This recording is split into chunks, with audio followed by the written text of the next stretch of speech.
I had an interesting conversation today concerning conditioning. Not the cardiovascular conditioning that we normally work on, but more of the Skinner box type of conditioning, where you put the rat in the box and if it pushes the green button, it gets a food pellet, pushes a red button, it gets an electric shock. Well, that thing is going to push the green button over and over again once it learns its lesson. Unfortunately, we get conditioned in the same way, where reward is usually associated with food. If you're a good boy, good girl, you finish your dinner, you don't make a scene in the grocery store, you're going to get dessert, you're going to get a piece of candy, you're going to get some type of a reward, usually food, if you're good. Then we also learn that if we're bad, we're punished, usually with physical activity.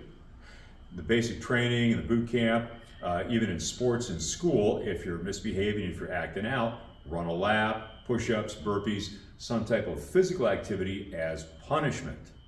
Well, that's a little skewed, especially now that we're adults. So we want to get away from that reward punishment mentality where if you're good, you're rewarded with food, and if you're bad, you're punished with physical activity.